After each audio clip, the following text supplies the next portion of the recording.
following is a production of Cary TV, the Town of Cary's government access channel.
Call to order the December 15th meeting of the Cary Town Council. And at this time, I'll recognize Councilmember Smith for our ceremonial opening. Thank you, Mayor.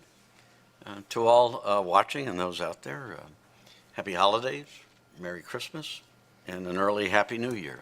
This will be our last meeting of the year, and I hope you'll all, over the holidays, keep in mind our folks in uniform that won't be able to come home, but because of them, we get to celebrate. So please join me in the Pledge of Allegiance. Thank you. I pledge allegiance to the flag of the United States of America and to the republic for which it stands, one nation, under God, indivisible, with liberty and justice for all. Thank you, Mr. Smith. First order of business is to adopt an agenda. Is there a motion to do so? So moved. There's a motion. Second. And a second. Discussion. All in favor, please say aye. Aye. Any opposed? Motion carries unanimously.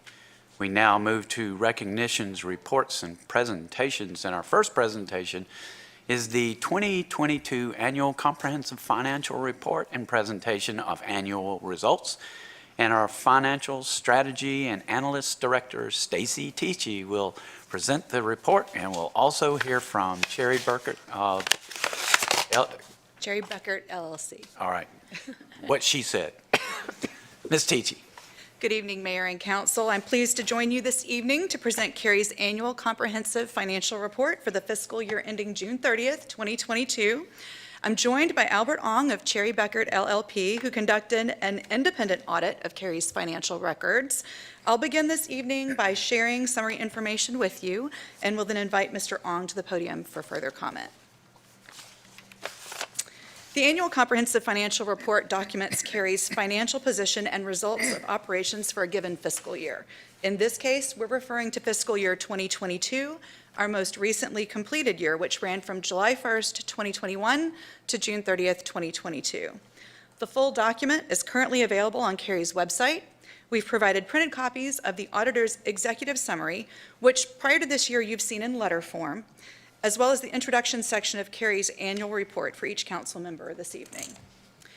At the highest level, the report is divided into 4 sections. The introductory section gives the reader insight into our organization's responsibilities, culture, financial framework, and key accomplishments over the past year. The financial section presents the independent auditor's report, basic financial statements, and other required reporting. The statistical section provides perspective on Cary's financial indicators over time, while the compliance section reports Cary's activities and compliance with federal and state grants, awards, and bond payments. While as a whole this document could seem overwhelming, the introductory section provides a wealth of information in a reader-friendly way. It's a great resource for folks who want to know more about Cary and our financial management. You will recall, Council, that Finance Director Kimberly Branch provided a preliminary look at fiscal year 2022's financial outcomes during the November 10th quarterly meeting. And we are pleased to report that Cary's completed audit yields results in keeping with the 3 core messages shared during that update. First, Cary remains in excellent financial condition. Spending remains under budget, revenue generation remains strong, and we continue to meet or exceed both our own financial policies and regulatory requirements. Second, general fund balance remains consistent with prior year levels and greater than policy requirements. Third, Cary's overall financial results remain in line and consistent with prior year activity. Before inviting Mr. Ong forward to speak about Cary's 2022 audit, I'd like to thank you, Council, for your continued support and guidance. You are engaged and active participants in Cary's financial management, and you're the foundation for our success. Thanks also to our outstanding finance team for the work they perform each day. Their dedication, attention to detail, and experience are what enable Cary to receive what's known as a clean or unmodified opinion from the independent audit team. At this point, I'll invite Mr. Ong forward to share more about his firm's review, and I will be available following his comments to take any questions. Mr. Ong? Thank you, Stacy. Good evening, everyone. It is my pleasure to be here tonight to present the results of the June 30th, 2022 financial statement audit. As your auditors, we conduct our audit in accordance with generally accepted auditing standards of the United States, as well as governmental auditing standards. Those standards require us to plan and perform our audit to obtain reasonable assurance about whether the financial statements are free of material misstatement. What this means is we perform a risk-based audit. We use professional judgment to assess where the financial statements are more susceptible to material misstatement, and focus our procedures to ensure that the financial statements are indeed free from material misstatement. We also conduct a single audit over federal and state programs that the town administers. This year, we audit the Community Development Block Grant, the Federal Transit Cluster, and the Powell Bill State Program as our major programs.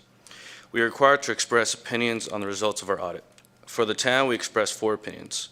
The first 2 opinions are in accordance with each of those 2 audit standards used to conduct the audit. The last 2 opinions cover whether the town was in compliance with requirements related to the federal and state major programs. I am pleased to report that the town has received an unmodified opinion on all 4 opinions. As Stacy said, unmodified opinions are also known as clean opinions.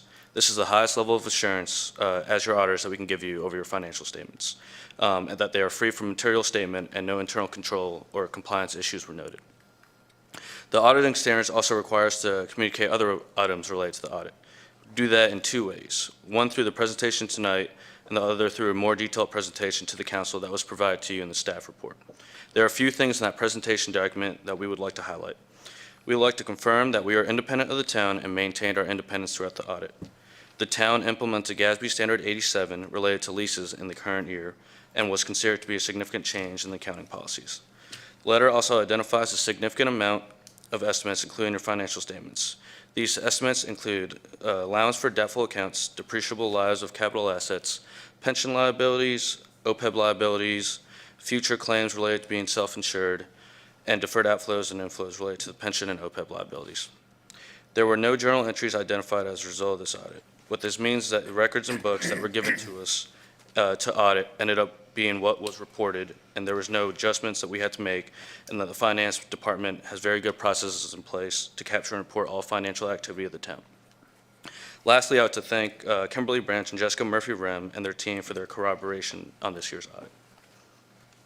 Thank you, Mr. Ong. We're available for any comments or questions. Once again, the finance group, finance department has done a phenomenal job. This is year after year after year, and it just goes on. And I can't thank you enough for all that you do, and please let your entire department know how much they're appreciated. You can't be better than the best of the best, so thank you for all that you do. Thank you. Thank you for your support. Thank you. Thanks. And now I'll turn it over to our town manager for the town manager update. Thank you, Mayor. You'll recall from our November quarterly meeting that we're starting the design of a new community center to be located in Western Cary at Mills Park. This is in addition to the community center in Eastern Cary that will be part of our regional sports and entertainment venue at the new South Hills. Public engagement for these future facilities starts today with an online citizen survey that's available now through at least the end of February on the town's website. In addition to the survey, we're scheduling public input meetings this winter, spring, and summer. Marketing and 311 will be engaged, getting the word out on all of the citizen involvement opportunities. I want to thank Doug McCraney and Paul Kuhn for leading on these important projects. That concludes my report. Thank you, Mr. Stiegel. And now we move to the recognition of Councilmember Ya Lu. It's her last evening with us this evening, but she'll be representing us still in the North Carolina legislature, and we look forward to you assisting us in the legislature. So I'd like to start off by turning it over to you for a few remarks, and then we'll make a motion, and during discussion, we'll make our remarks. Thank you, Mayor. It's been my greatest honor to serve with you all. I still remember the night that I was sworn in. Looking at you guys here, I was so starstruck. But you guys are legends. Mayor, you are the longest serving mayor in the history of North Carolina. And Jack has been the longest serving member in the council member in the state. And this council has so much knowledge and a wealth of experiences to share and to give to the public. And probably, I think this council is the most experienced council, certainly in our state, perhaps in this country. And I remember when I was a Cary citizen, and I really tried hard to apply for planning and zoning board and tried to apply for some boards, and I couldn't get on. and after I got to serve on the council, I realized why. And it's because we have so much talent in our community. And look at the people who apply for these positions: CEOs, vice president, directors, aging center, all different backgrounds. But you guys, got to. It's because of you guys' leadership that keeps this town always so engaged, keep our citizens informed. And it's just so wonderful to get to know each one of you and have learned so much, truly, from each one of you. Right after I got to the council, you welcomed me into this family, and there's just so many wonderful memories I have with our staff, with you all. And I always wanted, since I got on council, I was like, I really want to go to a retreat with you all on the beach. Never got the chance. And you guys are going to the beach, actually, next year. And Jeannie told me, I was like, really? She was asking me, will you be there, yeah? The date work for you? I didn't say, no, actually, I won't be there. But I said, the date works for me. And I have learned so much from you, and I will take your knowledge, your experiences, and your wisdom you have given to me, you have taught me to the General Assembly, and I will always be a strong advocate and a strong ally in the General Assembly for Cary. And I'm only a phone call away. You can always reach me. Just let me know how I can help.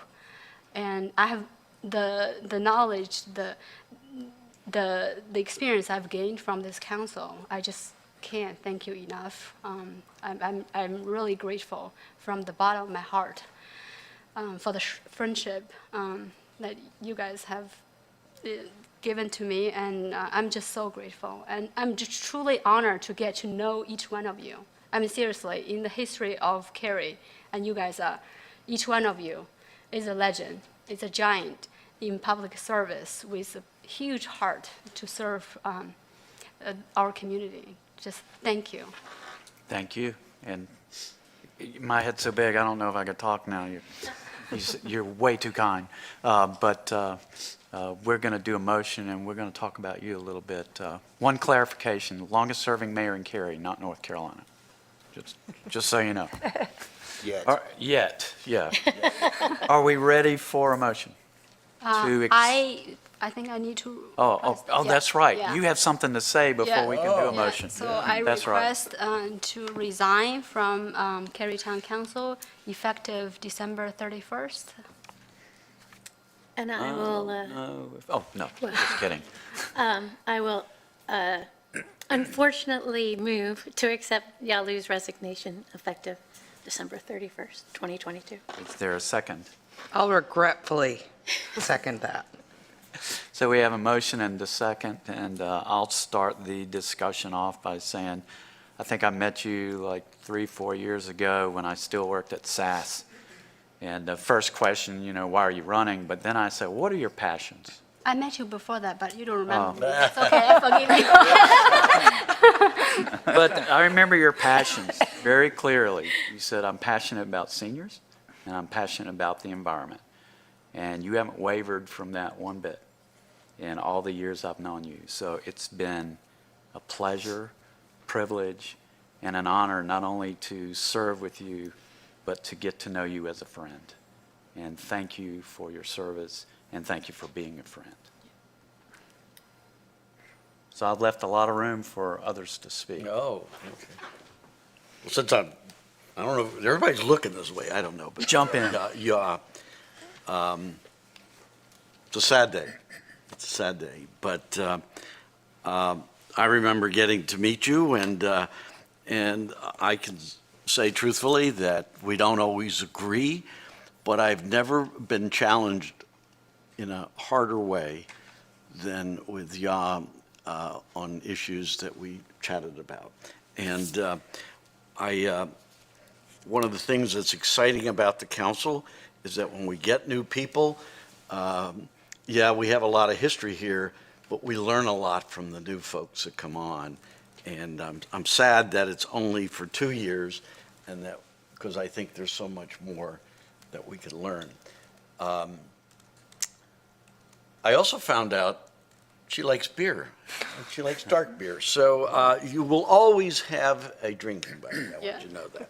And I just want to say that on a personal basis, I'll miss you, but I know you're not far away, and I wish you the best of luck. Take care. I'll go next. Can you hear me if I keep my mask on? Okay, good. Well, I just want to say thank you on behalf of the council, and you've done a great job serving in the short period that you've been here. I mean, 3 years actually is a long time, and you've made a tremendous contribution in those 3 years. And, it's amazing just how much you brought to the council in that period of time. You had a fresh perspective, but you also are a very tenacious person. And when you believe in something, you stick with it. And I really admire that a lot. But I also want to thank you for being a great friend, because you have been consistently a wonderful person to be friends with. And that is fantastic. It's always nice, the fact that we have a very collaborative council. We really enjoy each other's company. But it's wonderful when we get somebody new in and we're like, oh, I really like her. She's wonderful. So I just want to say thank you for the service that you've given to this town, for the contributions that you've made. Things happen very slowly in the process of roads being built and parks being developed and, projects coming out of the ground. So it's going to be years and years and years that you'll be able to see, oh, I influenced that. Oh, I influenced that. That wouldn't be here because if it wasn't for my contribution. So I hope that you will be able to look back at these 3 years with a lot of satisfaction that, in knowing that you've made an impact and that you also really mean a lot to us. Thank you. I just want to make a few declarative statements. So in the last year and a half, as I've gotten to know you, I can tell you that I admire you. And I don't say that lightly. I admire your integrity. I love that you're a truth teller. Absolutely love it. And I cannot wait to see what you do next. So I'm so grateful for all the help. I've learned way more from you than you have from me, and I'm better for it, and I appreciate that, and I just admire you so sick. I just think you're the cat's pajamas. The cat's pajamas, the bee's knees. Well, are you going to go? Go ahead. Well, we're all just so excited, as you can tell, we're all so excited for you. When you joined us at the council table, you broke a glass ceiling, being the first person of color and of Asian descent, first woman person of color and of Asian descent at the council table. And now you're breaking that glass ceiling again at the North Carolina House with Maria Cervania. We'll have 2 Cary representatives women who are of Filipino and Asian descent. And I just think that that's great because representation absolutely matters. I also have loved, I mean, you haven't been sitting next to me for very long, but I've loved working with you because you bring, we talked about the fresh voices and fresh perspective, but you have an authenticity that I think people don't often see in government all the time, where you're passionately asking, you know, why are we doing this? I remember once you asked, I said, can't we just move the champion tree? And we all looked at her and said, oh, that'd be a big tree. I don't think we can move a champion tree. But you know what? Nobody had ever asked that question before. So the fact that you ask questions that many times our constituents are asking as well, I think that's what makes people bond to you, right? In a way that's just so meaningful. And then personally, I feel like I really have a good friend. So thank you for being part of the council. I think a lot of what needed to be said has already been said. I just would like to say that one of my favorite parts of this job over the years has always been the wonderful people that I get to meet and work with and interact with and get to know. And you're one of those people. I've really, truly enjoyed getting to know you both personally and professionally. It's been a pleasure to serve with you, work with you. I love the fact that when we agree, we roll up our sleeves and we get it done. And when we disagree, that we disagree agreeably. And it's never personal. And we just agree that we have different perspectives on things or different ideas. But I think we always have the same common goal in mind, and that's to make Cary a better place. We just maybe have different ideas of how to do that sometimes. So I really appreciate that about you. I'm going to miss you. I tried to talk you out of this. I know, really hard, right? You tried really hard. You can still come back anytime, right? Often. And just a little piece of advice, if I may. You know, you spent 3 years now here on a nonpartisan governing body. You are getting ready to go into a very partisan environment. There are going to be half the people telling you the other half are evil. What I think one word I've heard is Darth Vader, you know, type of evil. They're both lying to you. Most everybody there, for the most part, are good people doing what they believe to be best for the state. So give them all the benefit of the doubt, you know, trust but verify, be cautiously, you know, but cautiously optimistic, and just do what you can to work with all of them. And I think you'll find more often than not, everybody there probably agrees more than they disagree. They just won't ever admit it. So best of luck to you. I know that you're just a phone call away, and I look forward to seeing you around. Okay.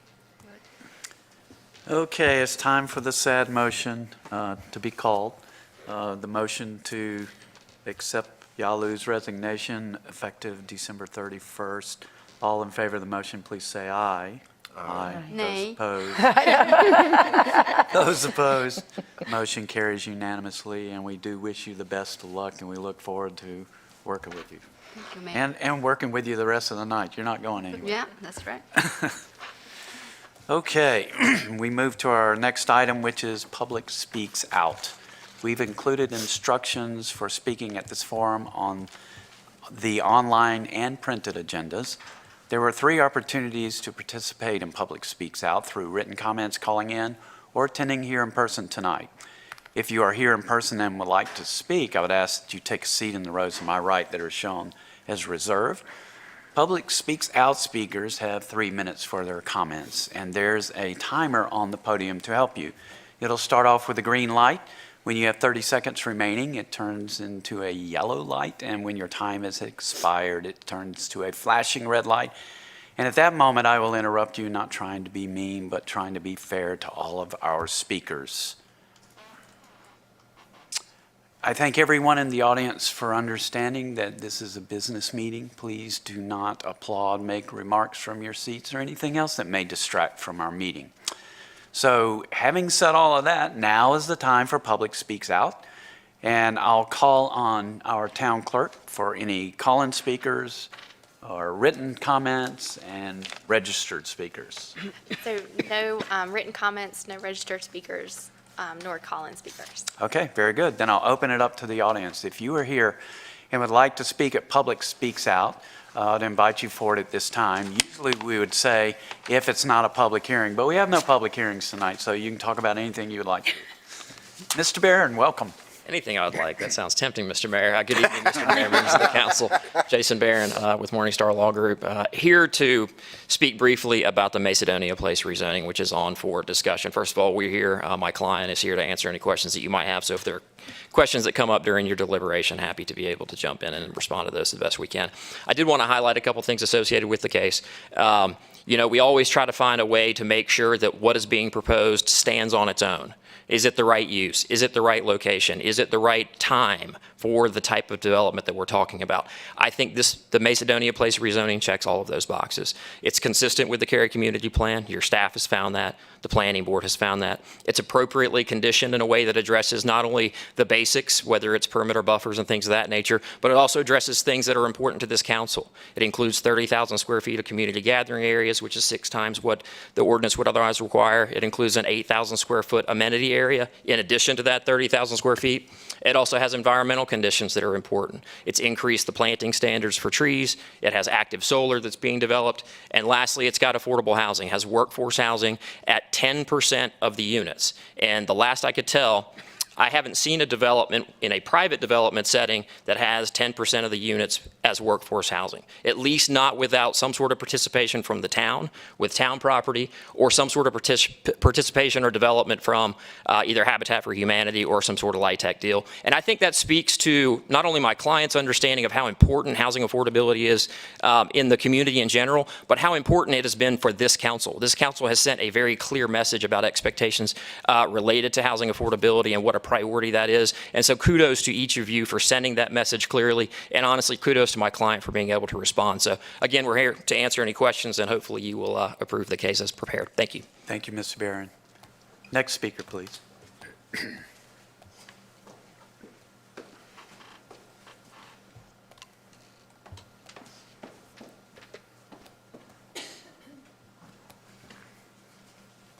Good evening, Mayor, members of the council. Kenneth Haywood again with the law firm of Howard Stallings. I'm here tonight to actually speak in opposition to the same rezoning case that Mr. Barron, which is before you. I'll be brief because you have some materials that we presented to you, but my client represents the Franklin, and our main opposition to this rezoning is the attempt to remove the age restriction that was placed on this when this was first before the council back in 2017.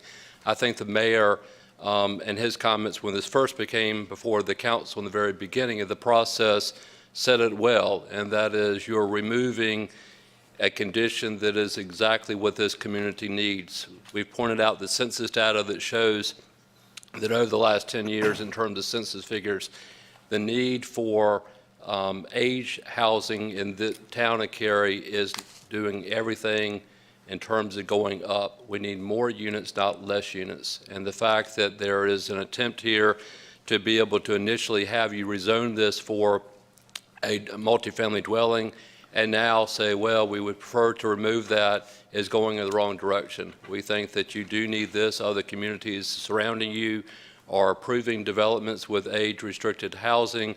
We think that that's appropriate in this particular location. There's not a whole lot in terms of this particular application that has changed in terms of what they've done, other than a couple bells and whistles here and there. The main thing, though, that I think that the Planning Commission, when they heard this, and their chair was against this on the vote because of the removal of the age-restricted housing, we ask the same in terms of you tonight, to go back to what the mayor's comments were and other council members were in the very beginning, to seriously look at this and see whether that is the right thing for Cary in terms of amending the rezoning petition that's before you tonight. I appreciate the consideration. I appreciate if you have any questions during the process. We're certainly glad to participate in that, but I appreciate your allowing me a couple of minutes to speak. Thank you. Thank you. Any other speakers for Public Speaks Out? Seeing none, I'll close public speaks out, excuse me, and we'll move to the consent agenda, which is item 4, if you're following along. For the benefit of people watching our meeting on TV, I'll take a moment to review the consent agenda items. Please keep in mind that one vote approves all of these items. On the consent agenda, we have approval of the 2023 meeting schedule for council and advisory boards, commissions, and committees. Consider sale of carry-on property located at 0 Airport Road. Consideration of policy statement 186, flags and other items displayed by Cary. Downtown Cary Park Social District. Request waiver to 1-year waiting period for Jones Franklin Residential. Recommended appointment of PRCR Advisory Board member. Consideration of resolution authorizing Cary to serve as the lead planning agency for the Capital Area Metropolitan Planning Organization. Would council members like any of these items pulled for discussion? If not, I would entertain a motion to approve the consent agenda. I'll make that motion. There's a motion Second? and a second. Discussion. All in favor, please say aye. Aye. Any opposed? Motion carries unanimously. And we have no public hearings tonight, so that takes us right into discussion items. And our first discussion item is rezoning 20 RZ 12 Macedonia Place rezoning. Assistant Planning Director Katie Dry will give a report. Then we're going to hear from our planning board and their recommendation, and council may take action. Ms. Dry. Good evening, Mayor and Council. This is a request to rezone 10.94 acres at the intersection of Macedonia Road and Jones Franklin Road. As you're aware, the site was originally rezoned in 2018 to allow for senior multifamily units. This rezoning proposes to remove the age restriction request as well as several other changes, which I will cover in this presentation. As I noted, the site's at the intersection of Macedonia and Jones Franklin. It's located in the southeastern portion of the town in the Crossroads area.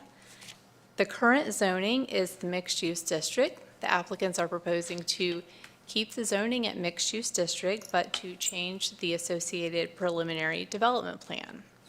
So a mixed-use district zoning requires a preliminary development plan to be associated with any rezoning. So in this case, the preliminary development plan is going to be updated according to the proposal. The rezoning's preliminary development plan is shown here.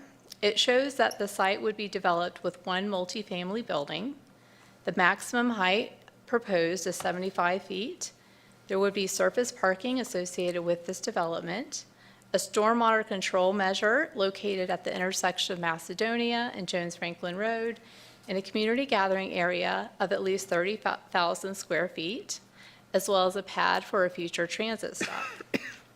So I'll note that the preliminary development plan on its face looks very similar to that which was approved in 2018.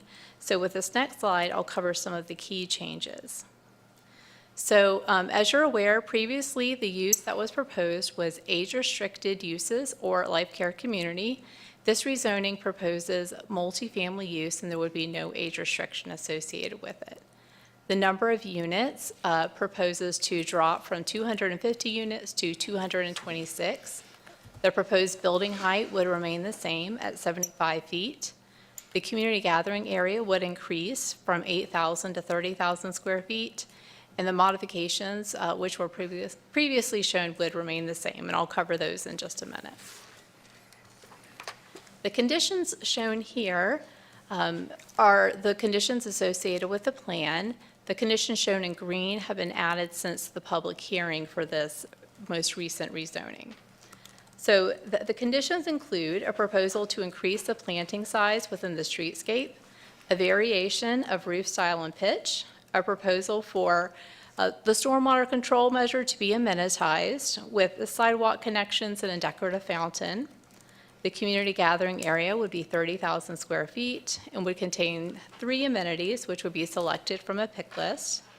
There would be 10 electric vehicle charging stations, 23 workforce housing units, 8 solar panels, which would be located on rooftops.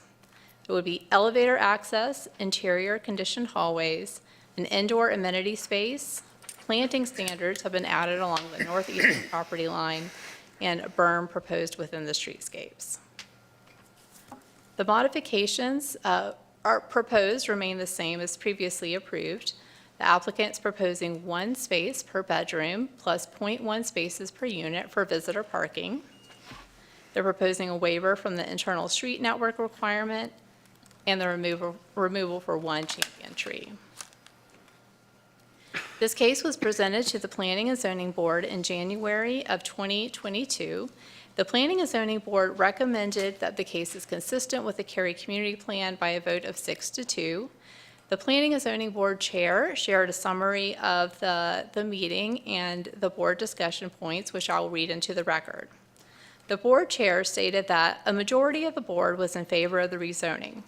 The majority felt that the rezoning did meet the community plan. Reasons for approval centered on the site improvements as shown in the plan that was provided. In addition, this development would support the increased need for housing by all demographic groups in Cary. Even with the increased multifamily housing in the area, there's still demand that would be positively impacted by this development. Road improvements, buffers were thought to be adequate for a development of this size. The chair also noted that there were 2 board members that did not support the rezoning. The main objections were based on 3 concerns. First, while this is not an official gateway area, it is a main entrance to Cary. There was concern that the multifamily high-rise would not meet the standards of how a gateway into Cary should look. The second objection was due to the removal of the senior living condition. The original rezoning had been approved mainly due to the senior housing condition, and there continues to be growth in Cary's senior population and the need for this type of housing continues. The rezoning changes the approval into another multifamily project. The third concern is that the original zoning was within a destination center, and it's more appropriate for a gateway. And multifamily typically would not fit within a destination center use. This concludes the statement from the Planning and Zoning Board Chair.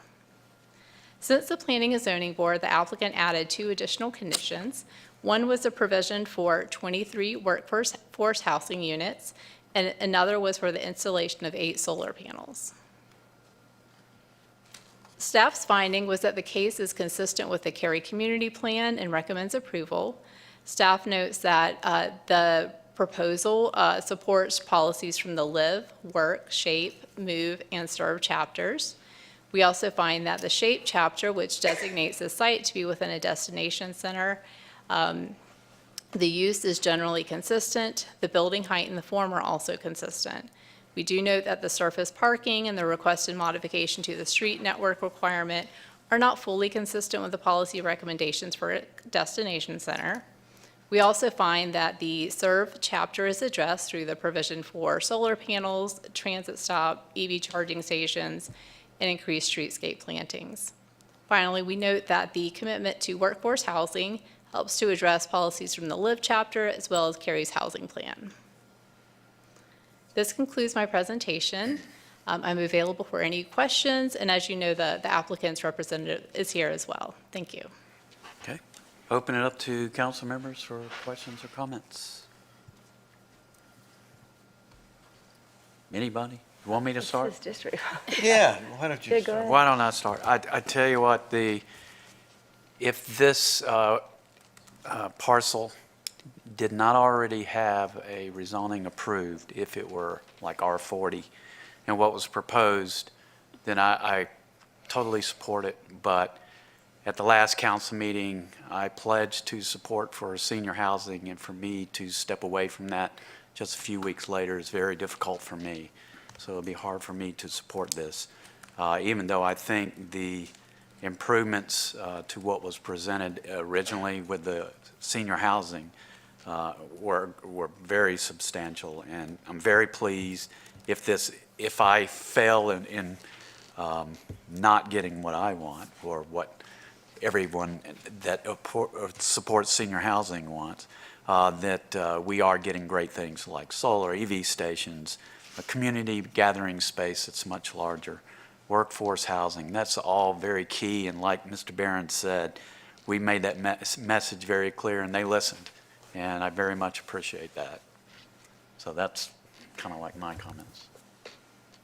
So, Mr. Smith? Oh, I'll make a comment. So when this first came to us and didn't have things like the environmental components, the workforce housing, I would say that I was right in line with you. In fact, I couldn't remember what I said, so I went back and watched Oh.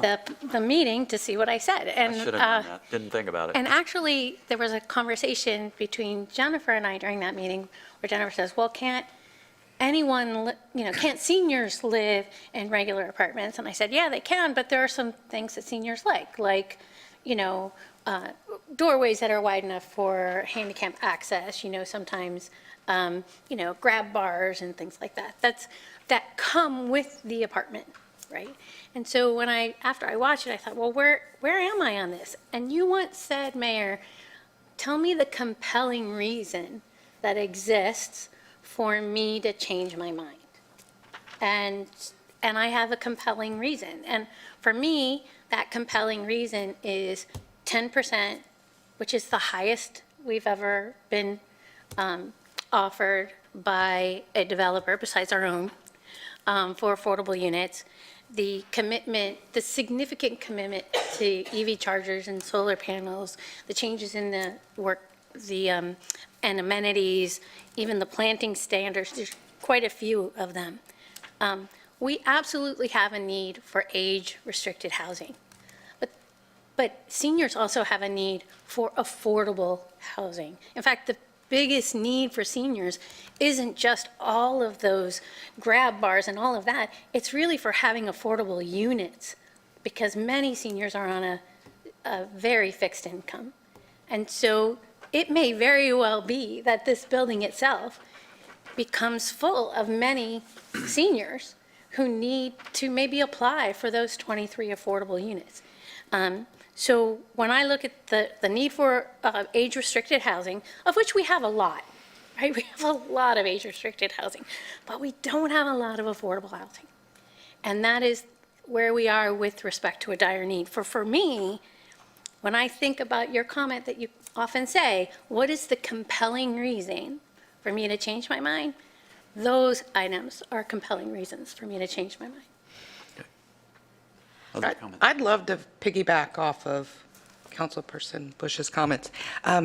Maybe a lot of people don't know this about me.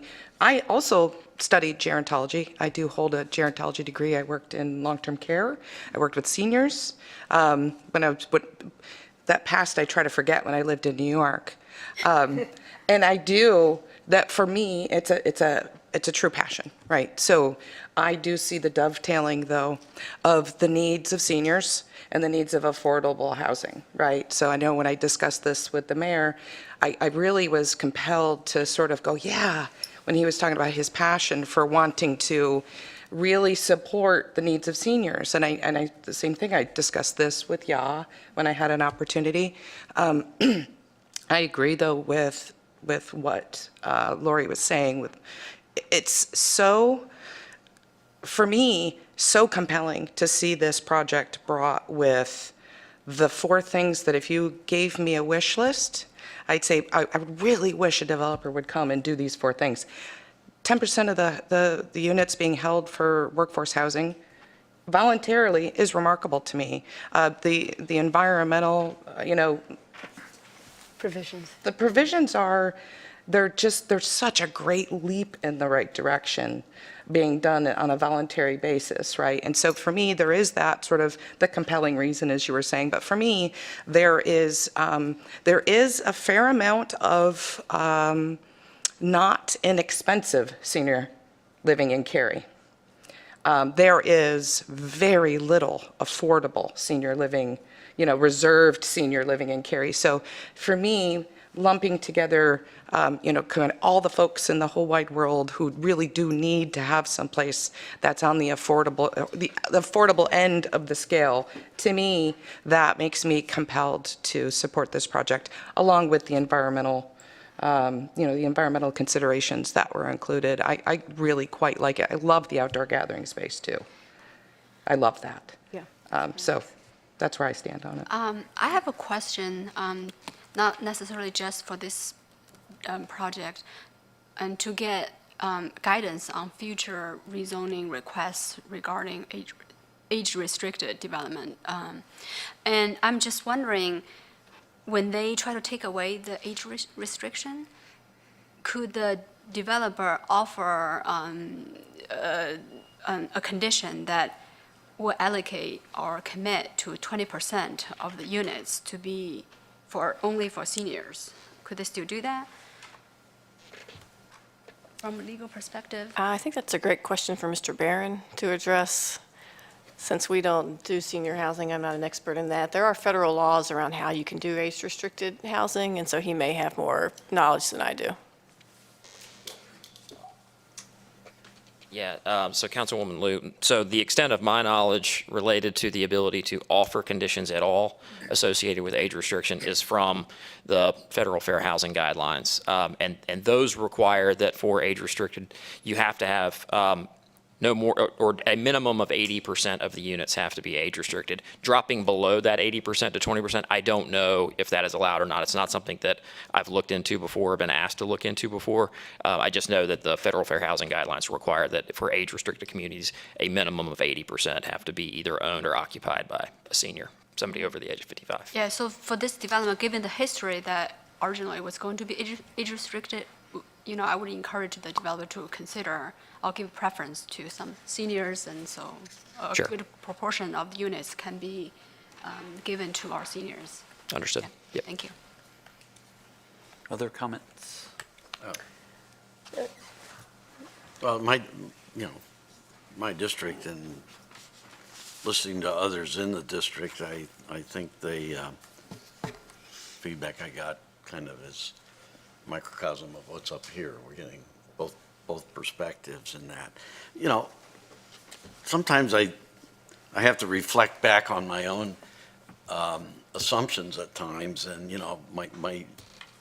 sometimes I fear that in the pursuit of perfect, we sometimes lose track of some real accomplishments that are being requested or conditions that are being requested. It just stuck in my craw about the perception of bait and switch, that we have someone come in with a compelling argument about the age-restricted housing, and then shortly thereafter change their mind. And I worry, even though I think sometimes we hide behind setting a precedent too much, I was worried that for something to come in that recent and then have that change was troubling to me. But in fairness, I've talked to some of the folks involved. I think it was a poor choice of words about why they're making the change. And what I have to applaud is the discussions that they had with the rest of my peers. And even though I may think that we could do better on some of the things of affordability and environment and so forth, I have to be realistic about the fact that it is a start, and it's better than nothing. So, honestly, I would like to have seen it a little bit more. And then I did get a kick out of, not a kick, but I found it interesting that the P&Z, that one of the concerns as an entrance is that the folks that rejected approving this were concerned about the height. I think the exact thing we need in an entrance, especially an entrance like that, is a heck of a lot of height. So, that actually helped me with my thought process that, if I had to go back on this and look at it again and I had my dream, I wouldn't mind seeing more height. I wouldn't mind seeing us being a little bit more aggressive on, what amount is affordable, because as you said, Lori, a lot of that could be seniors. And I don't have any degrees in geriology, but I am old. So, I ought to count for something. You have an honor. Give me a Personal break. experience, Yeah. I think is what they call it. So I'll use my anecdotal experience on that. But the point is, it's not a perfect one for me. I wanted to hear what everybody said, and it really did help. And I want to appreciate my peers for speaking first, and I do accept that some of the contributions made and the conditions made give me the ability to make a fair decision here, so. I'll just add, I mean, I agree with the point about the affordable units, but this addresses affordability in two different ways. The other way is by increasing supply. And we know that the more supply you have, the lower the costs are. I mean, I really have to wonder why the Franklin is concerned about having this move over to market rate standard apartments. I mean, I can't believe that they would hire an attorney because they care that much about senior living. Something doesn't sit right with me about that. So, I like the fact that we're adding more supply here. I like the fact that these, units, these 10% of the units are dedicated for workforce housing. I think that's very good. I was trying to read, because you kind of intrigued me a little bit. I was trying to read the Fair Housing Act really fast for North Carolina to see if I could see, because there are requirements to make accommodations for people with disabilities. And so if somebody needed towel bars added and that kind of thing, I think if they made the case, I think that they would be protected under the Fair Housing Act, and they could get them retroactively. Now, you can't widen a doorway retroactively, but the fact that this is elevator served, I mean, I think that, like, I'm thinking about my mother. My mother would be able to live in this apartment complex at the age of 83. She doesn't need wider doors, but she does need an elevator. She can't walk up and down stairs. So I think this is a good community. I mean, I think the PDP that we have here sitting in front of us, I think it looks very appealing. I'm thrilled to have 30,000 square feet of common open space. I have a big problem with our requirement, which I think is woefully too small. So anyway, just saying. And, I would like our staff to tally up for us how many units of affordable senior we have, because we actually have quite a few, because we have at least 3 that I can think of, communities that are dedicated for senior affordability, because that used to be our biggest push for our affordable funds, was to get affordable senior. And, I remember talking to somebody, and this was like a long time ago, but she said that her mother, was living off of her Social Security, and she had like a $9,000 income a year, and she was able to live in Cary. I mean, that's extraordinary. That's a service that we're paying to people that shouldn't have to be worrying about where they live. So I'm all for senior housing, but I'm also for increasing our supply of apartments. So I kind of feel like this is like a, both good. And so, I'm going to be supporting this. I think it's a good project, but I'm very enthusiastic about looking for other opportunities for senior living. Yeah, I think you're talking about Willow Creek, the 53 unit that's off of Davis Drive. There's Willow Creek, there's Weatherstone Springs, and then there's the one that's across from Dorcas. Ryan Springs. Ryan Spring. Yeah. Right. Ryan Springs is off of Walnut. Yeah. Yeah. So There's the there's- one off of Weatherstone High House. Springs is off of Maynard, and then there's one off of High House. House. So maybe there's 4. I mean, I think we have quite a bit, and I think Yeah. that's a very good thing for us, for our community. Yeah, they have 5-year waiting. Oh, there's 7. I think there's 7. There might be Yeah. 7. How many units does that? They vary in size, and my understanding is that they are full. Yeah, Willow have Creek waiting has lists. Willow Yeah. Creek has 53 units, and they have a 5-year waiting list. And that makes sense as our community ages, right? So that makes perfect sense to me, that's another area where we need focused supply increases. I to meet 100% the agree need. with you on that. And, everybody who moves to Cary loves it, and they don't want anybody else to come except for their mother, their sister, and their best friend from college. Right? And so everybody brings their parents, but some parents can't afford it. Right. So I'm very enthusiastic about looking for affordable senior housing. But in this location, I think this is a good project, and we go with it. Other comments? I agree with everything that's been said, mostly. I do share your concerns. This one at first did not feel good. We are adequate. We are terribly inadequate when it comes to affordable senior housing in this town. 180,000 people here. We need more senior housing desperately. We also need workforce housing desperately. So to me, it's a trade-off. It's a values decision, I would love for this to continue to remain senior housing. But at the same time, I love the fact that they're also recognizing another need in our community and working to address that. So it's, what's Mr. Smith's famous comment, 49, 51, whatever, kind of stuff. There you go. Yeah, it's that, Yeah. If this honestly would have just come back with just market rate apartments, I'd probably be leaning with mayor and probably say no. Even with the increases in environmental protections buffers and things along those lines. I've made this comment before, and I will make it again, regarding EV charging stations and things like that. Every apartment complex that we're approving that has 5 here, 8 there, 10 there, in 5-10 years from now, that they are going to be fighting for those chargers. So how that problem gets addressed in the future, I have no idea.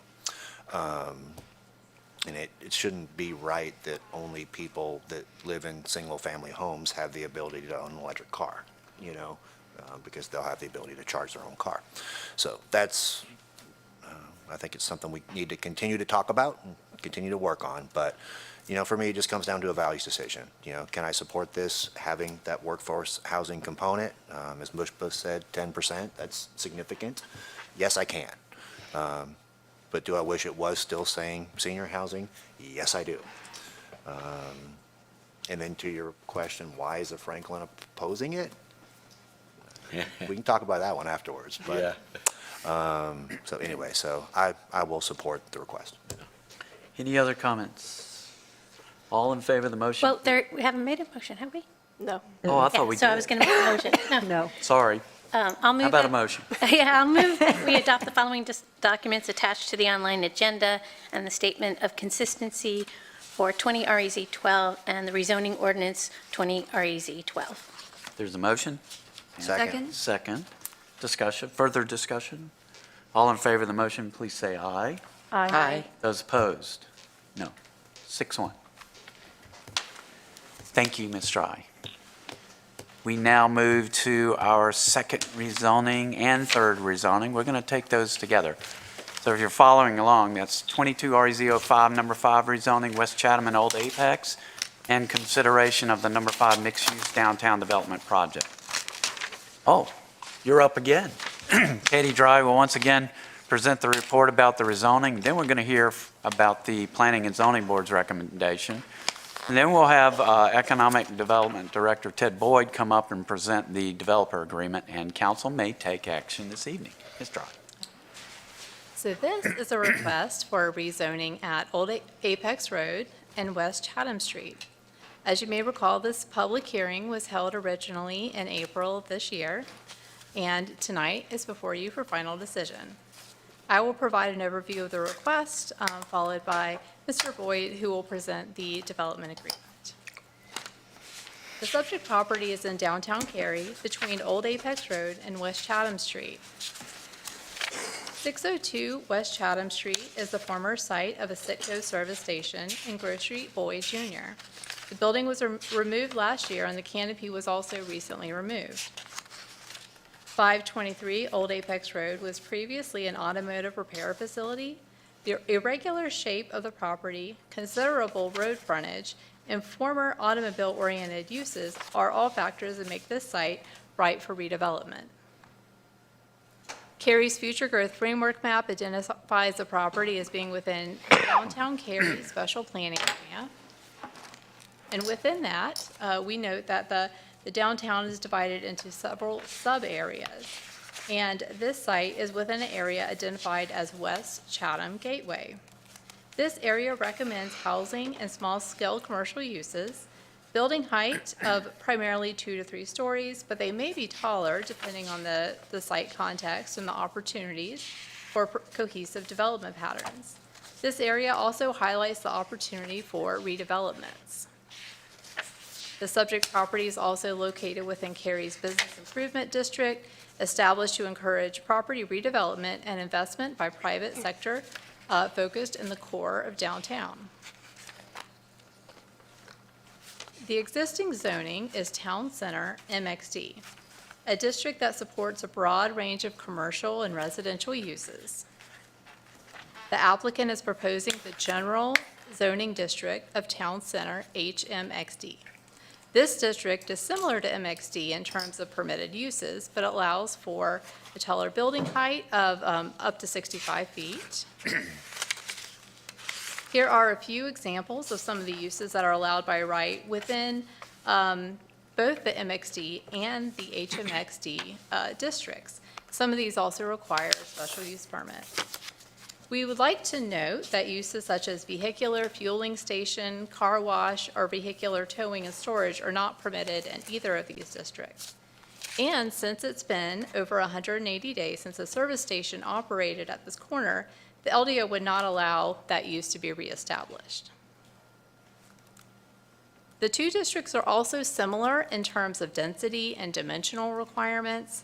There is no numerical limit on the residential density in either district, and there are no minimum lot sizes or widths, and no differences in building setbacks. The differences are with regards to the height, which can go up to 65 feet in the HMXD district, with the ability for the planning director to grant a 15% increase in height if certain criteria are met. We also note that there's lower parking standards in HMXD, including a reduced residential rate and no requirement for non-residential uses. At their June meeting, the Planning and Zoning Board voted to find the case consistent with the Cary Community Plan. Staff also found the case to be consistent with the Cary Community Plan and recommends approval. We found that several policies in the work, live, shape, and serve chapters were supported.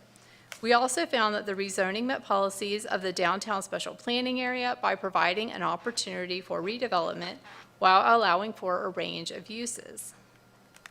Similarly, the site is located in the West Chatham Gateway sub-area, which supports redevelopment, especially for residential uses and small-scale neighborhood commercial uses. While this area typically supports buildings of 2 to 3 stories, additional height can be justified depending on the site context. In this case, the unusual shape and the large frontage of the site lend itself to increased verticality. I'll now turn the presentation over to Ted Boyd for a summary of the development agreement. Following that, I'll be available for questions. Thank you. Thank you, and good evening, Council. In addition to the rezoning for your consideration is the number 5 mixed-use downtown development project agreement between Cary and the property owner, COC Real Estate Company, and the developer, McKeenan Property Group. As you recall, because we just saw the slides, the project is located within the West Chatham Gateway sub-area of the downtown special planning area. And I think it's unique to note specifically, it really does function as a gateway in its location, in between both the West Chatham Gateway and the Central Chatham and a gateway into our downtown. It's also located in the Downtown Business Improvement District, and it involves the 2 parcels, 602 West Chatham Street and 523 Old Apex Road. The full details of this agreement are covered in the staff report. And before I cover key commitments on the part of the owner and developer, it's important to note that this agreement is not simply binding to this owner and development team, but to future owners and developers of this site. The development team is committing to a mixed-use building that will be between 50 and 75 feet. Currently, there is no minimum height requirement in HMXD, so it gives the assurity of a minimum. 150 to 200 multifamily residential units, providing certainty in the unit count, 5,000 to 10,000 square feet of commercial retail space, which is not a current requirement in the zoning, and a minimum of 10 electric vehicle charging stations, municipal gravity sewer lines to replace a private pump station, a minimum of 400 square feet of pervious or green treatment on a roof or upper level terrace or amenity space, which will include vegetation, building facades that would incorporate a minimum of 5% more masonry than required, numerous commercial use restrictions that would otherwise be allowed with the full list of those exclusions in Exhibit B of this agreement. Cary's commitment per this agreement are the streetscape incorporating soil cells, similar tree wells, or green infrastructure, which we would reimburse, at least 1 pedestrian beacon located on the site or adjacent right-of-way, per reimbursement. And then also, because it is located in the Business Improvement District, I would be eligible, and we would pay the fee mitigation payments for that. Similar to recent projects, the Incentives Group prepared a fiscal and economic impact analysis for this project, indicating that once the project is completed, it is estimated to include an annual economic activity of more than $4.5 million, generate more than 52 jobs, and produce over $1.7 million of annual labor income, and the full report is attached. Cary's fiscal impact is between $500,000 and $1 million in street pedestrian beacon, and approximately $1 million to $1.5 million in bid fee mitigation payments. These funding requests would be addressed during the FY 2024 budget. As far as next steps, would be to execute the downtown development agreement, then begin the development review process. And staff recommends the adoption of the attached resolution approving the downtown development project. And with that, I'm happy to answer any questions. Thank you, Mr. Boyd. Any questions for Mr. Boyd? There was some discussion, just so that maybe you can share with everyone about the connectivity and staff's response to the connectivity, the stub being shorter than the actual property line. Can you update us on Sure. that? Would it be all right if I asked Ms. Dry to answer that question? She's better at that than me. Okay. Thank you. Happy to speak to that. There is an existing stub from the adjacent neighborhood, which comes close to stubbing to the property line for the subject site. And at the time of development plan review, the applicant could request a modification from the connectivity requirements, but that would have to be something that would have to be evaluated with all of the site features that come to play when a development plan is submitted. But some of the site challenges that the applicant could look to consider a request for a waiver would be the existence of a stream buffer or topography. They can also look at whether the stub for the existing adjacent neighborhood extends to the property lines. Just with doing some preliminary research on our end, there could be, we note there could be the presence of a stream buffer. That would have to be officially determined during development plan review. So that could be one of the factors that play into the plan as it goes through the review process. And so that would be a staff administered request and or variance? Yes, that's It would not correct. come back to council? That's correct. Well, wouldn't the applicant have to make the request and then staff concur? The applicant would have to make the request, and they would have to prepare their associated justification, and that would go along with their development plan documents. And since there's a gap, no, and since there's a gap, so let's say that, I'm doing the mayor's worst case scenario play out. So let's say they don't make a request, they put the stub all the way to the property line. The other property, Samuel's Keep, their stub doesn't go all the way to the property line today, correct? Correct. So that would be a non-connectivity connection. Yes, that's a possibility as well. That's a new, you can use that anytime you want. Where essentially there would be a small gap in between where the pavement does not actually connect. And could be a potential safety hazard, right, for pedestrians, bike, or maybe some four-wheel drive that decided they'd make it their own connectivity. In addition to vehicular connectivity, staff would be required to look at pedestrian and bicycle connectivity as well. So that would be evaluated with the development plan to make sure that is safely installed and would allow for appropriate movement across. Okay, and just to expand on, when I read the staff report on this and some of the questions I had, it almost spoke like, well, we're not really thinking we need that connection unless that other last remaining parcel were to develop. Is that what we're thinking, or? I think ultimately it would be up to the applicant to make some of those determinations as to whether or not they would file that request for a modification, and that could depend ultimately on how they design their site. Okay. So my concern, just to share it with everyone, I'm the connectivity Advocate. Thank you, that's the word I was looking for, advocate. So in most cases, I like connectivity. And full disclosure, I live a tenth of a mile from this. And Samuel's Keep is private roads right now. Yep. So the concern being that if there is connectivity and we do have, this is a lovely building, we have Vicious Fishes that's going to open up, right? We have all this wonderful economic, stirring of the pot going on there, but we don't have a Cedar Street where everybody's going to park, right? So my concern is that people are going to start parking on their private roads. By the way, those private roads are all towed, and we're going to have basically what we've had with Perfect Peace and some other places where people don't realize, oh, I'm parking in a place that tows, and then everybody's going to be mad, and there's not enough parking. So I understand that there are a lot of things to work out, but I'm just kind of throwing it out there as something to, hey, we see, this is, we're in a tunnel, there's a light at the other end, it could just be sunlight, but it could be a train coming the other way. So let's just, make sure that we think about all these things. I would agree with you 100%. I would actually prefer there not to be a stub to stub with nothing in between. Yeah. I would prefer to just not connect at all, especially given that they're private streets.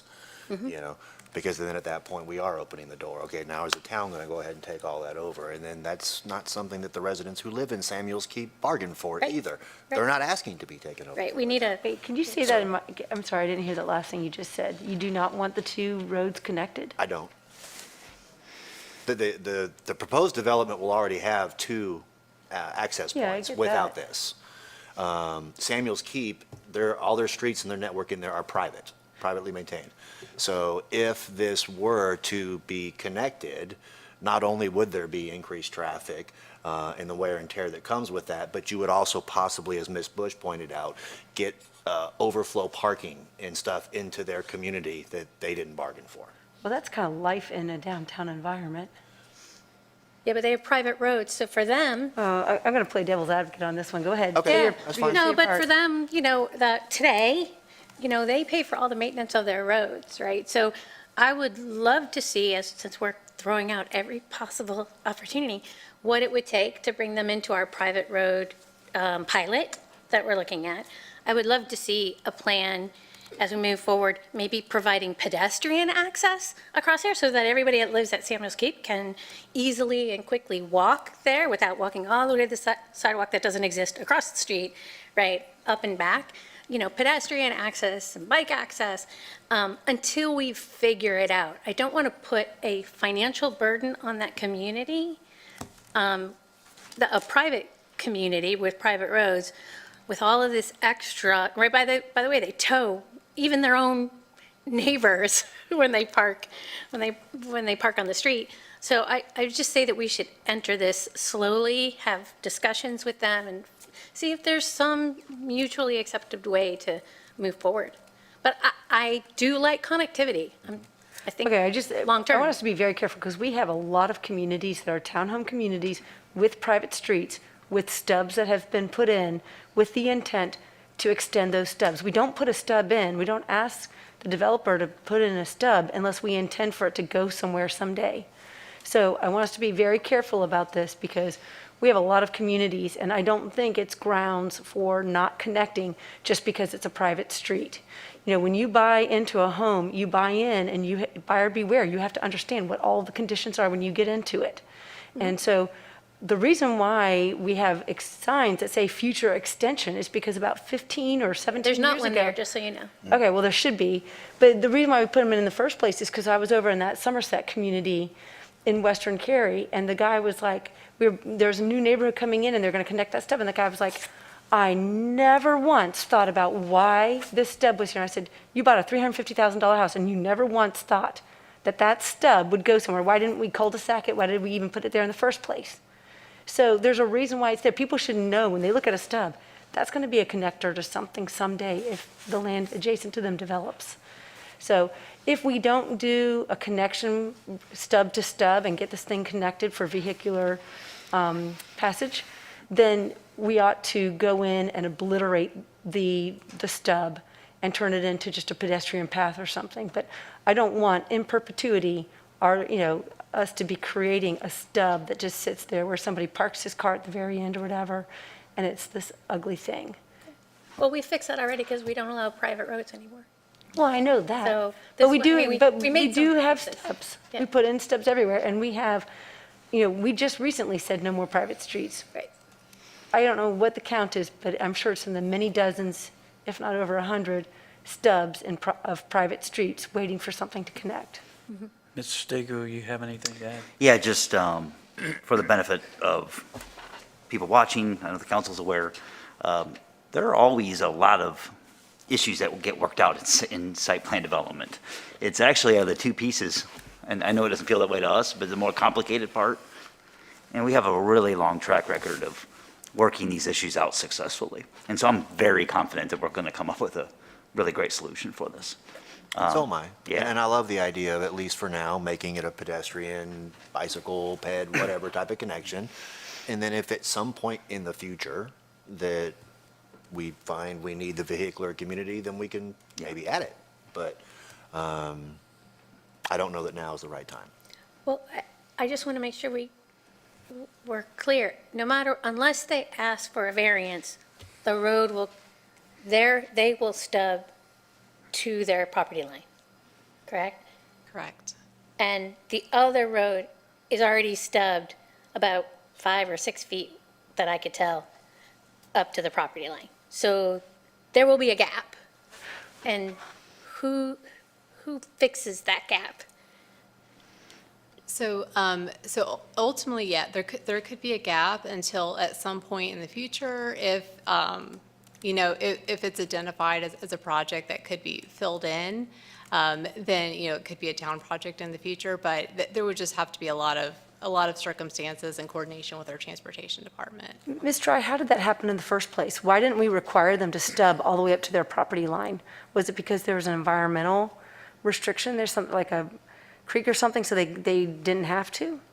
So we did get a chance to look at the approved development plans back from 2008 or so, and it shows that the access easement for the private road extends all the way to the property line. It does show that the pavement stopped short of that.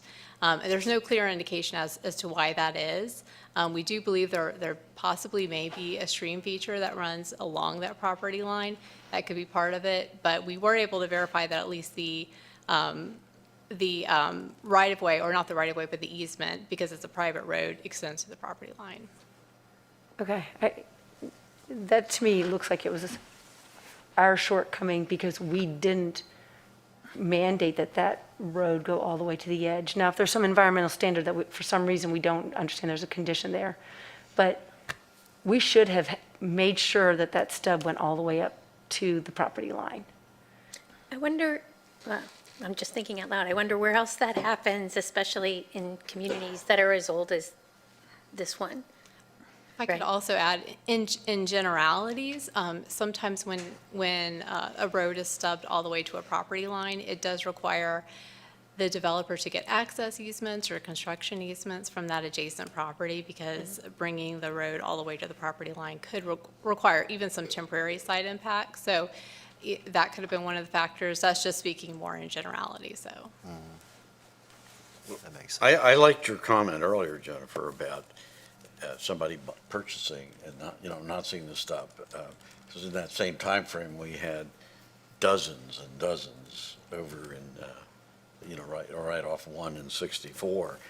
And, even if it doesn't happen right away, because some of the topography over there took a long time to become worthwhile to improve and develop, but it is always given people moving in, they see the stuff, they know it could happen someday. It may not happen in 10 years, but when you look at an area where we have quite a few stubs over off Tryon in that area, that day's coming. That was like 25 years ago, 30 years ago, but that day's coming because of just the way the growth is happening and so forth.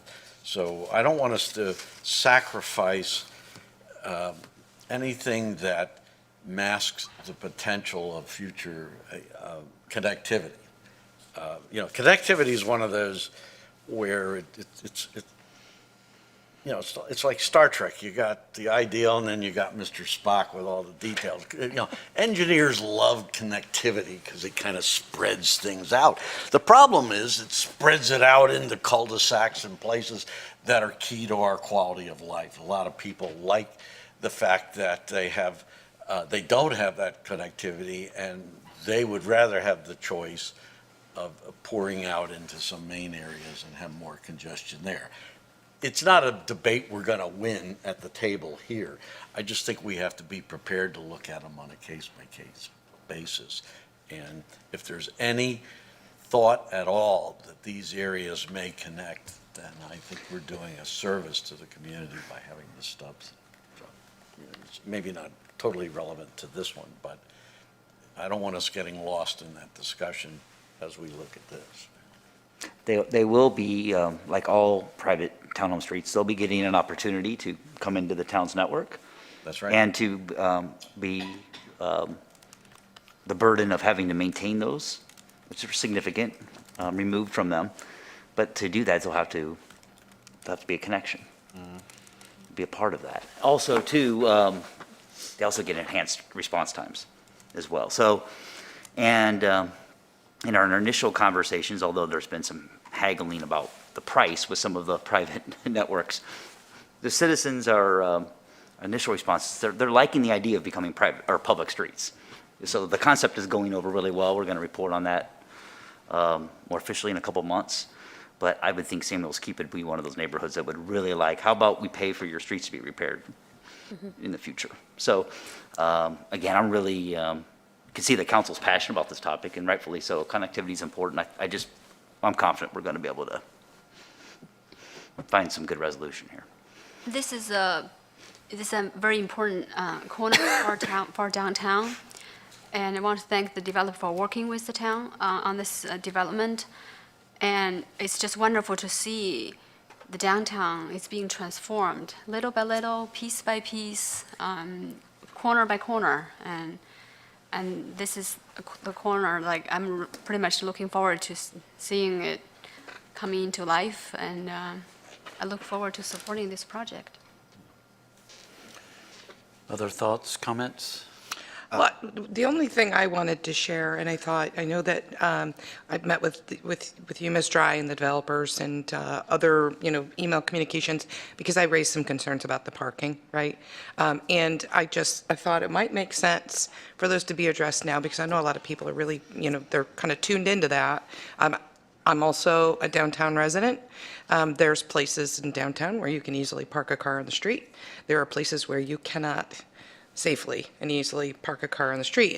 And this development is sort of there at the intersection of two roads where you cannot and should not park on the street, right?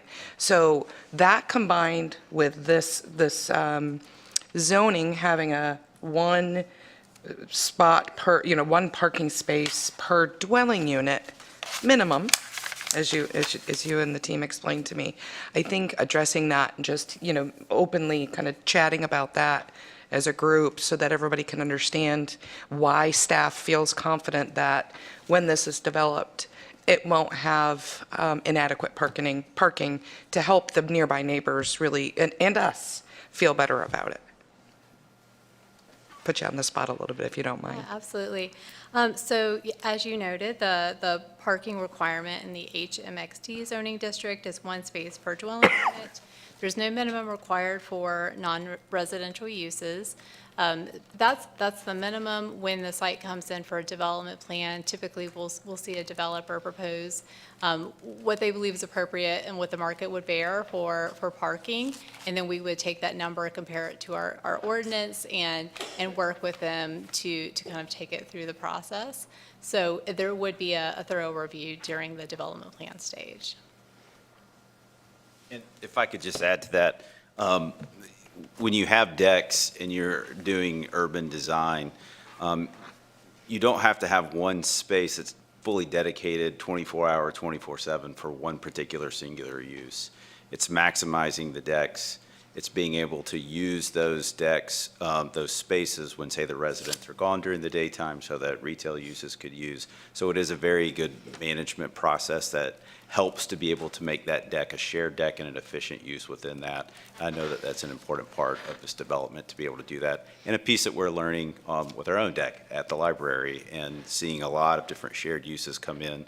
And we're becoming experts in parking very quickly. Is that typical for structured parking pretty much everywhere? Yeah, it is a very common practice to have parking minimums because the market will drive. I assure you that the developer wants to make sure their development is successful from a standpoint of parking for the retail uses, for the tenants that are paying rent to be in those spaces, and for the residents that are there. And then also knowing that the development they're doing across the street and the investment that they see in developing a whole new node of our downtown is an important part to be able to address those future concerns that may be there, because I anticipate it becoming a new popular area, just like all of our downtown is starting to see. Thank you, Mr. Boyd. That was exactly the piece that I failed to capture well in my email responses to some of the citizens that had concerns about the parking. So I appreciate you chiming in with that. Absolutely. Appreciate you bringing that up, Ms. Johnson. I've had similar conversations with folks as well, and I know it has been a concern for some people, as well as the, perceived safety or not of the roundabout. Yeah. I've had the pleasure of being at that area of downtown for over 30-some years now. And I can tell you in no uncertain terms, the roundabout has been a huge boost in vehicular safety and pedestrian safety all the way around. I remember back when Old Apex and Chatham used to just kind of fork together coming in. It was every car fighting to get on this side and get on that side. We literally were calling 911 once a week. Wow. Literally. I've seen cars flipped over on Chatham Street on their sides. You name it, we saw it. That was a weekly occurrence. And ever since the roundabout has gone in, that stopped. And I see more and more people on the sidewalks now. I see more people, jogging. Bond Brothers just got their run club every Tuesday night, that kind of stuff. But I was like, okay, this is what I'm pretty sure is happening. So I was like, let's make sure. So I actually asked our staff for some data. I think you all got the email as well. Yeah. No injuries, none. Yeah. Do we have an issue ever, based on the time that the roundabout went in to today, we're averaging less than 2 incidents a year. That's amazing. When I remember, we were having 2 a month, at least. Vehicles? Oh, yeah. English to only 2?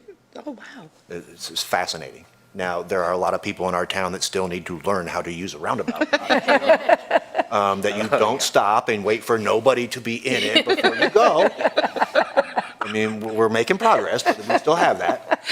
There's like people, it's like, jump rope where they're like waiting. Go in. And so I know that the roundabout feels foreign to a lot of people, and so maybe they feel a little insecure about it, or they feel that it's unsafe. And the great thing about that is it raises awareness even more, and it makes people pay attention more, and slow down more, and look around more, which increases safety. So I've been trying to explain that to folks as well in my discussions with them, but I can just tell you from being there for over 30 years, it has made all the difference in the world. I love roundabouts. I want more roundabouts all throughout town, in downtown and other places. They are amazing. We just need to include that in the driver's ed curriculum. Before you, Go ahead. You look like you're about to make a motion, so. Not yet. I was going to Okay. make just four comments, but. Just two comments I wanted to make, just to kind of get it out there. First, thank you very much to staff for putting in Section 8.11 in the development agreement for the successors and so that this basically ties it to the land, because we all expressed that concern at the last meeting. Took me a while to find it, and I feel like a legalese now that I was, able to read some of that. So thank you very much for doing that. I have to say, as much as I like where this is going, and like I said, I live there, and I still obviously want density near me, I was pretty concerned and hope that any developer in the future who is watching this doesn't come forward with a rezoning that doesn't allow us to put conditions. I mean, for the Fenton and for Walker and for even Laurel Street, we had conditions and a development agreement. And I think for me, that gave me as a council member a good feeling that we were able to get some base understanding and some protections for the community at large. And I think because this came to us, with us being unable to put any conditions or to allow the developer to offer conditions on this, I think was a little bit of a hurdle. So I just wanted to say that to the community at large. But I like the idea and I like the development. Oh, and thank you very much to the developer for going from 2 EV chargers to 10. I think Councilmember France is right. You're going to want like 30 or 40 there, but if not more. But 10's a good. I think 10's a good start, and hope you put in more. Just remarks. As Ms. Liu said, I'm very excited about this project. Very.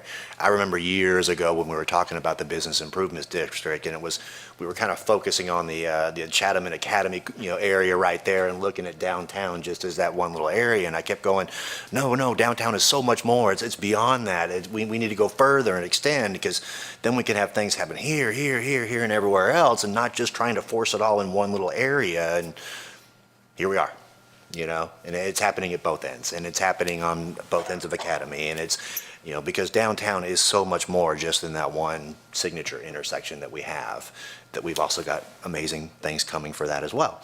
So it's exciting to be downtown, and to see the transformation, and not just development, but quality development that truly adds value, that provides housing, that creates jobs, that, brings a lot of the fun things that people want downtown and are coming to downtown for, and shopping and restaurants and the additional breweries and all these cool things. I mean, I'm so stoked to have a Vicious Fishes coming in just a couple buildings down from me, get off work. Hey, you want a beer? Yeah, let's walk right here, and just the people hanging out and gathering and being together and just having a wonderful time. It's truly amazing to see it becoming a destination. I like the rezoning from the fact that, it's already MXD. It can already go tall. It's just, okay, but if we can partner and participate a little bit, they get a little more height, we get a much better product. We get infrastructure improvements, we get sidewalk stuff, we get a better facade, better building materials, better architecture. So it's just, I love where the downtown and the town's partnership and that with the private sector is going. We all used to use the term public-private partnership kind of stuff, and this, in some regards, this is that. This is us working with the private sector to create something remarkable. So I totally support the rezoning. I totally support the development agreement. It wasn't too long ago, this was, as much as I missed the gas station, it was a ugly gas station, and in a way underutilized automotive shop and a hole behind it, and to see it turn to something like this, I can't wait.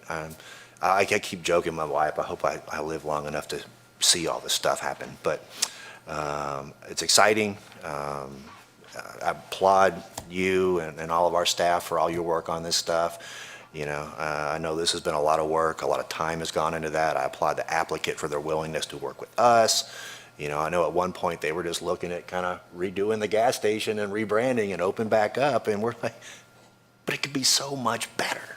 And they bought into that and bought into the vision and believed in what we were trying to accomplish, and here we are. So, yes, I'm ready to make a motion unless somebody else has comments. Any other comments?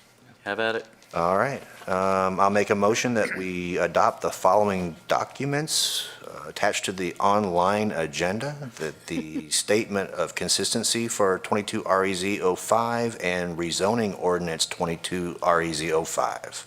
There's a motion. Is there a second? Second. Second and a third. Discussion, further discussion. The only thing I'd like to add, which has nothing to do with this, but as we are in this kind of self-congratulatory frame of mind tonight, none of this happens if you don't have safety and security. We do a behind the scenes as a town. We do so much in partnership with these development communities to always look at, as that growth comes, what I hear time and time again from people that visit downtown is just how safe they feel. We can never let that, as we grow, we can never let that take a back seat. It doesn't, and I have no fear that this will impede that in any way. But, as we continue to grow, I just think the public needs to know that safety is always on the forefront of this community. Well said. Any other comments?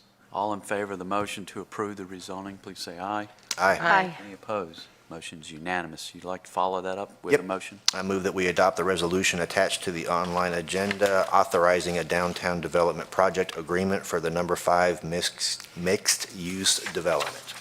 Second. There's a second discussion. All in favor, please say aye. Aye. Any opposed? Motion carries unanimous. That concludes our business with one more statement. Ms. Lou, it's been an honor and a privilege. Give her Thank you a for your standing service. ovation. I will miss you all, but I won't be far. You won't be far. I will always be there. All right. Let's give her the standing ovation for her great work here. There you go.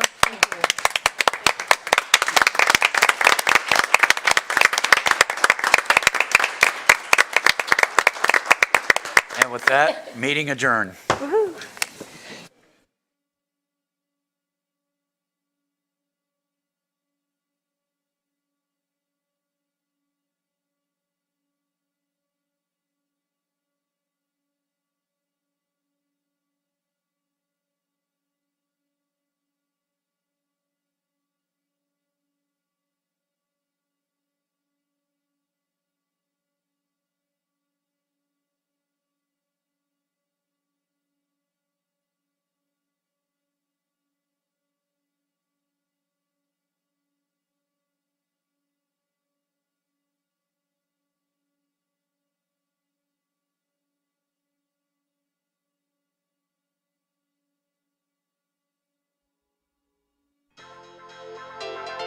This has been a production of Cary TV. Visit the Town of Cary's website at townofcary.org.